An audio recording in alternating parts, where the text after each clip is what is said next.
is Tuesday, tax day, April the 15th, a few minutes past 9 a.m. Pacific time, and I'm going to go over a quick trade that I did in Hood. All right, so what do I have here?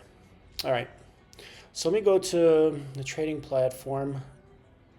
I bought a deep in the money call, 32 strike, and I paid $12.90. By the way, the expiration date of this is May the 16th. And in the same expiration, May the 16th, I sold a 55 call. I received a credit of $1.20, and I collared this deep in the money call by purchasing a put spread at the April 25th expiration, and the strikes on these are 43 for the one I bought and 40 for the one I sold. So on my Excel sheet here, I include the commissions and fees in the initial cash flow column that you see here. So again, I bought the deep in the money call, $12.91. I collared it with a put spread, 43.40. There are the prices, and I sold a 55 call in a different expiration than this put spread. Note that the put spread is April the 25th, the expiration for that, and May 16th is the expiration for the call that I sold and call that I bought. The hedge here was done for a small credit, a little less than $30.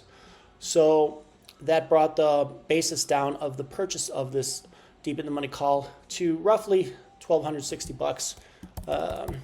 Let's get an exact figure, $1,263.54. All right, now over here, this is my strategy calculator.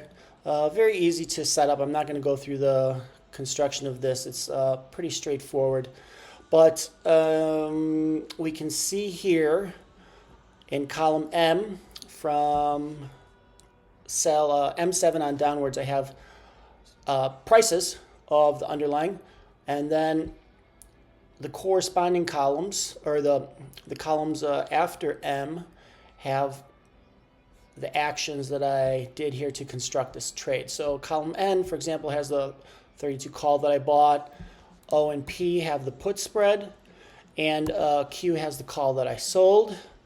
Note here that after all the figures are calculated for each price of stock, the corresponding net for the entire picture is in column R.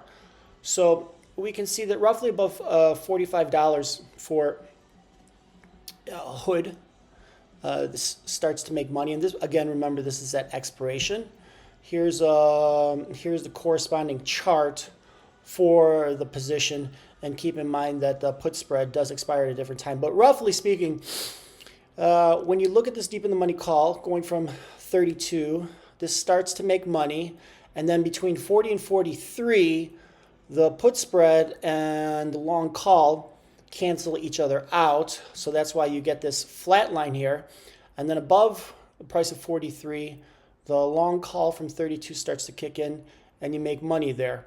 If we take a peek at the platform, it's going to basically show the same thing as what I just showed. But I use the spreadsheet there because I like to keep track of my positions. I like to keep track of my positions on a spreadsheet the way I set up for now.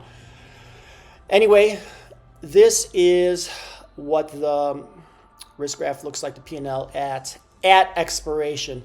Now, one thing that I might do, like let's say, for example, that I get lucky and Hood rallies up to 48, and I don't want to bother with this position because I have a bunch of other stuff going on. Let's go to trade tab here. I'm going to go to the May 16th expiration where the original deep in the money call sits. Let's say Hood goes up to 48 or more, and I get to purchase this 55 call for, let's just say $7 to make it simple. Right now it's trading for $11.40. So I purchase it for $7, and then what happens? Well, boom. So I'm going to lock in a profit between 43 and the original price of the original strike of the 32 call. It flatlines, and then above that, I'm basically I still have the put, which will kick in, so I can lock it in. If it goes up, I'm giving up any gains to the upside, which is fine, but I'll end up making a little more than 300 bucks. And why does that happen? Because think about the price at, let's say it's 48. The 55 put has $7 in intrinsic value, and the 32 call has $16 in intrinsic value, and they're still going to have time value. So 16 and 7 is 23, and my cost is roughly $12.60 for the call and $7 for the put. So let's just say 19 and change. So I'm going to lock in the $341, cap the upside, and still leave the downside. All right, that's it.